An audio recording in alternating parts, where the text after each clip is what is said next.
Alhamdulillah wa salatu wa salam ala rasulillah wa ala alihi wa sahbihi wa man wala.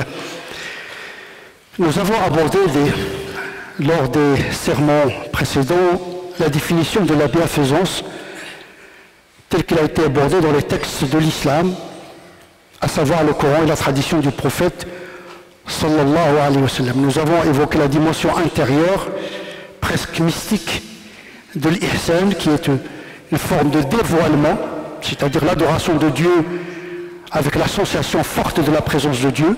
C'est ce qu'on appelle al-mukashafa. Ou bien, sinon, si on n'arrive pas véritablement à discerner le voile qui est le voile de Dieu, au moins il faut avoir à l'esprit présent le regard de Dieu, à telle manière de vivre sous le regard de Dieu. Il te regarde, vivre sous le regard d'Allah subhanahu wa ta'ala. Ça, c'est la dimension la plus poussée des pratiques de l'islam, puisqu'il y a l'iman, la foi, la pratique exotérique, et puis l'ihsan, l'iman, l'islam et l'ihsan. L'ihsan, à ce titre, tel qu'il a été défini dans le hadith de Gabriel, l'ihsan, c'est l'accomplissement. C'est-à-dire, c'est la fin presque de toutes les étapes, depuis la simple foi jusqu'à la pratique de la charia, afin de s'ouvrir sur la connaissance de Dieu qui, par la voie de l'ihsan, nous permet justement d'accéder à l'ultime, à la finalité de l'existence, c'est-à-dire la connaissance de Dieu. Je n'ai créé les djinns et les humains que pour m'adorer et les exercer de traduire l'adoration par la connaissance. C'est-à-dire toute l'activité spirituelle, culturelle, morale a un objectif, c'est de rapprocher le croyant de son créateur, réduire les distances mystiques, ontologiques qui nous séparent d'Allah subhanahu wa ta'ala par la pratique. Donc l'ihsan, à cet égard-là, c'est la dernière presque étape de ce cheminement. Mais la bienfaisance a d'autres définitions, telles que la conformité à l'ordre de Dieu avec sincérité. Donc une conformité du corps dans la pratique, accompagnée par l'élan et le mouvement de la sincérité, d'une intention pure du cœur. Donc c'est le corps et le cœur, tous deux engagés dans la réalisation de l'accomplissement de l'ihsan. On peut ajouter à cette définition la maîtrise et le fait de parfaire, d'accomplir avec maîtrise un acte, quelle que soit son ampleur. C'est-à-dire vraiment être dans la précision, dans la compétence, dans la complétude dans l'acte, ce qu'on appelle l'itqan, à l'image de Dieu. Subhanallah, il a dit atqana kulla shay. Dieu, quand il a créé la création, il l'a fait de manière parfaite. Bien sûr, Dieu est parfait et son acte est parfait. Mais l'être humain, il a accompli une perfection relative. Nous sommes appelés à accomplir avec perfection les actes. Notre perfection, elle reste relative, mais il faut toujours tendre vers cette perfection. C'est ça l'itqan. Voilà. Avec professionnalisme, on dit il a fait ce travail avec un esprit professionnel, avec expertise. C'est-à-dire il a maîtrisé bien la chose. Il fait la pratique, il a accompli la prière. Il n'a pas fait la prière, il l'a accompli. Parce qu'on peut faire la prière, sallu, faites la prière, mais le Coran dit accomplissez la prière. Aqimou, ça veut dire il faut faire comme il se doit la prière, avec le corps et le cœur et l'esprit. L'émotion, l'intelligence et le mouvement du corps. Donc l'ihsan, c'est essayer de faire le travail avec perfection. Et bien sûr, perfection relative, bien sûr. Dès qu'il s'agit de l'homme, tout ce que produit l'homme est relatif. Par contre, la perfection de Dieu est absolue, il ne souffre d'aucune incomplétude. Et donc, le prophète lui-même, il appelle à accomplir, à parfaire les actes. Et Dieu aime celui quand il fait un acte, il le fait avec perfection. Dieu aime celui qui fait les choses avec perfection. D'abord, pour faire un acte avec perfection, il faut déjà avoir le souci de la perfection. Parce qu'il y a des gens qui battent. Ils n'ont même pas le souci. Ils n'ont même pas l'intention de faire l'acte comme il se doit. Bien sûr, entre-temps, on peut le faire de manière imparfaite. Mais au moins, il faut avoir le souci de parfaire l'acte. De toute façon, c'est pas grave. Non, toute chose est grave. La perfection ou l'ihsan suppose la gravité, pas la dangerosité, la gravité. Quand on aborde une chose, on prend au sérieux les choses. C'est ça l'ihsan, il ne faut pas prendre à la légère les choses. Bâclage, retardé, négligence, paresse, fainéantise, voilà, comme on dit, ça c'est un proverbe un peu marocain que seuls les Marocains peuvent comprendre. C'est-à-dire, voilà, on donne un aveugle, mais l'aveugle, lui, on lui donne, tout ce qu'on lui donne est bon parce qu'il ne le voit pas. Mais non, Dieu n'est pas aveugle, il voit. On ne peut pas tromper Dieu. D'ailleurs, on ne peut pas le tromper au niveau de l'extérieur, on ne peut pas le tromper au niveau de l'acte intérieur. Donc pour Dieu, tout est dévoilé, il n'y a pas de secret, il n'y a pas de voile. Non, nous sommes voilés, mais Allah subhanahu wa ta'ala, il n'est pas voilé, il nous voit. Le voile, c'est de l'autre côté, pas du sien. Il sait la pensée avant qu'elle soit formulée dans l'esprit. Il connaît plus que le secret. Et donc, pour Dieu, le rêve et le shahada, le perceptible et l'imperceptible, tout est transparent pour Allah subhanahu wa ta'ala. Donc à cet égard, quand on fait la chose, il faut la faire avec une certaine gravité, dans les limites possibles. Bien sûr, on ne peut pas toujours avoir l'attention, on ne peut pas toujours avoir la concentration, mais au moins, il faut avoir ce souci de faire les choses avec une certaine gravité, surtout quand il s'agit par exemple des prières, de la bonté, de la générosité, qui sont des choses assez sérieuses. Donc l'ihsan, c'est avoir l'attention, la concentration, faire les choses avec gravité, dans le souci de parfaire l'acte. Nous avons également abordé les typologies de la bienfaisance, les différentes formes de l'ihsan. D'abord, nous avons souligné que l'ihsan ne dépend pas de la visibilité et de l'ampleur de l'acte. Donc il ne faut jamais sous-estimer un bien. Tout bien est bien. Même quand il s'agit de faire un acte à l'égard d'une fourmi, même à l'égard d'un chien, même à l'égard de la pierre, même à l'égard d'une plante, c'est de faire le bien et le faire bien. Al-amal al-hasan wa husnul amal. Il faut faire le bien et le faire bien. Quel que soit le bénéficiaire de ce bien. Normalement, celui qui fait les choses bien, il les fait toujours bien. Il n'y a pas de géométrie ontologique variable. Donc, avec le non-musulman, je vais être négligent, et avec le musulman qui est proche de moi, je vais être plus attentif. Non, le bien, il est bien parce qu'il est bien. Abstraction faite du bénéficiaire. Parce que le bien, il reflète la nature de l'homme. Si l'homme est bon, tout ce qui déborde est bon. Donc, la question du bien fait abstraction de celui de l'interlocuteur, de l'autre. Parce qu'il s'agit d'un rapport avec soi-même déjà. Et le prophète nous dit, ne sous-estimez pas le bien, ne serait-ce que le fait de rencontrer le prochain avec un sourire ou bien avec un visage détendu. Ça ne coûte rien, mais aux yeux de Dieu, c'est un ihsan, c'est une bienfaisance. Donc, les voies qui mènent vers Dieu sont multiples. Depuis le fait d'écarter une épine du chemin, comme a dit le prophète sallallahu alayhi wa sallam, il est rapporté dans un hadith que une personne est entrée au paradis parce qu'il a écarté un obstacle du chemin. C'est un geste presque imperceptible, mais il reflète la bonne nature de celui qui a fait ce geste. Parce que celui qui a fait ce geste-là, il a fait attention à quelque chose que les gens ont négligé. Ça veut dire qu'il est attentif aux autres.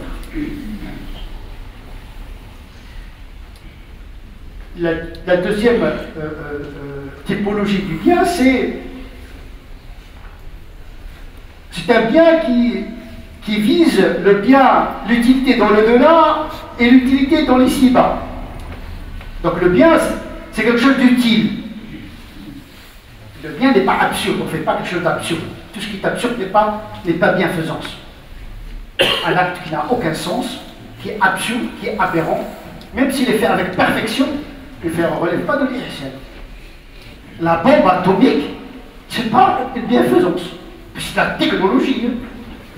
Le clonage reproductif, il peut être, même s'il est fait à un niveau moléculaire de grande performance, mais les conséquences, c'est un mal. Attention, la technicité ne signifie pas la bienfaisance. Même si la bienfaisance exige la technicité, c'est-à-dire la maîtrise. Comme on vient de le définir comme itqan. Dieu, quand il a créé les choses avec bienfaisance, c'est parfait. On a créé l'être humain dans la meilleure des postures, des positions, la meilleure manière, physiquement, anatomiquement, physiologiquement, génétiquement, et spirituellement et intellectuellement. Attention, ici, l'homme est faible, et cela procède de la perfection de l'acte de Dieu parce qu'il a été programmé faible. Donc c'est une imperfection programmée qui procède de la perfection divine. Vous savez, la perfection programmée relève de la perfection dans la création. Donc si Dieu a créé l'homme faible, ça procède de la perfection dans la création d'Allah subhanahu wa ta'ala, parce que l'homme, ce n'est pas les anges, et donc n'était pas dans le projet de Dieu en termes de perfection de mettre l'homme au même niveau que l'ange. La perfection, c'est mettre la chose à sa juste place. Et suppose là, ça veut dire mettre la particule ou bien la planète dans son orbite qui le carrosse. Chaque astre gravite dans son propre orbite. Donc l'ihsan, c'est ça. Avoir le souci de faire quelque chose d'utile dans le delà et dans les ici-bas sans contradiction aucune. C'est concilier l'utilité spirituelle, l'intérêt spirituel avec l'intérêt matériel. C'est à l'homme de négocier cette conjonction des deux utilités. La darara ou la dira. Il ne faut pas que la pratique religieuse porte préjudice à l'économie, au social, au politique, au physique. C'est une chimie dont le dosage incombe aux musulmans.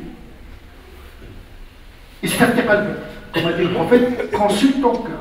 À un moment donné, le bien et le mal, c'est aux musulmans de l'être humain à l'estimer, parce qu'on est dans des situations souvent inattendues et imprévues. Donc l'homme est responsabilisé.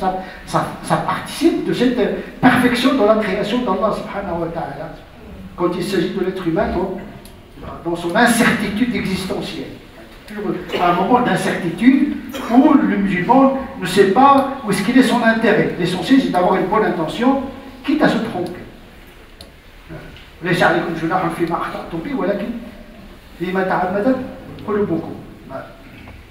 Donc vous avez la bonne intention, vous pouvez commettre des erreurs, c'est pas grave.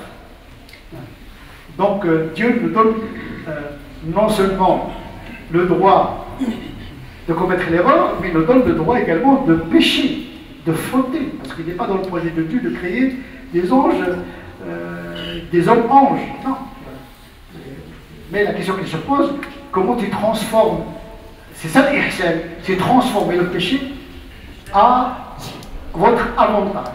Il n'y a pas le mal radical. Adam, il a transformé sa chute en sursaut. Dieu l'a rapproché après le repentir, qui a non seulement réparé la faute, mais qui a augmenté la qualité morale de Adam. Donc, après la chute, si on se repentit, on peut non seulement regagner l'orbite qu'on a quittée, mais peut aller à l'orbite plus élevée. Faute ou vertu, tout est relatif. Donc de cette réconciliation entre l'intérêt dans ce bas monde et l'intérêt dans le delà. Également, nous avons abordé la question de l'ihsan perceptible, c'est-à-dire conforme à la charia. On peut faire la prière conformément au canon de le faire, on peut donner le monde, etc. Ce sont des actes visibles mais conformes. Mais il y a également des pratiques intérieures. J'appelle moi la charia intérieure. Il y a des normes, hein, comment penser, comment sentir. Et il y a des émotions et des sentiments qui peuvent sauver le musulman. La foi, par exemple. La foi, on ne la voit pas. Croire en Dieu, on ne voit pas. On voit ses effets. Mais la foi, c'est la pratique de l'esprit. Elle sauve le jour du jugement dernier. Aimer Dieu, aimer le prophète, aimer le bien pour les autres, même si il n'est pas traduit matériellement, le fait d'aimer le bonheur, de voir les gens dans le bonheur, dans la victoire, dans la réussite, etc., c'est déjà un acte de bienfaisance.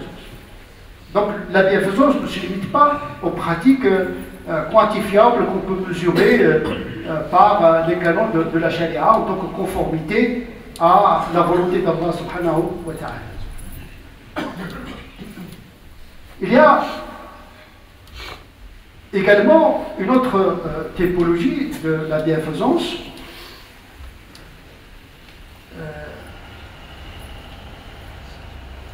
Nous avons vu les pratiques visibles, les pratiques invisibles, mais il y a une autre typologie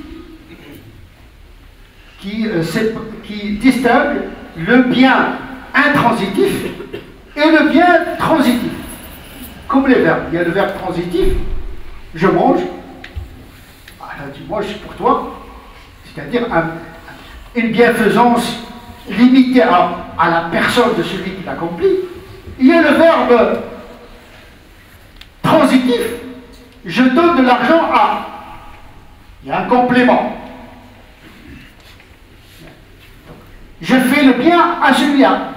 C'est-à-dire, il y a un bien qui se limite à la personne, une bienfaisance, je ne dirais pas égoïste, mais intransitive, c'est-à-dire que l'individu, d'abord, il doit chercher son bien, son utilité spirituelle, morale, dans ce moment, dans le delà.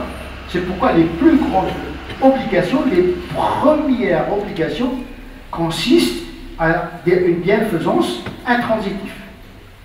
Quand je fais la prière, je la fais pour moi. Je prie, je jeûne, je fais le pèlerinage. Mais quant à secourir, je porte secours à Mohammed, je porte secours à Fatima. Donc les premières obligations, la première bienfaisance, c'est de se faire bien. Bien spirituel, bien matériel, voilà,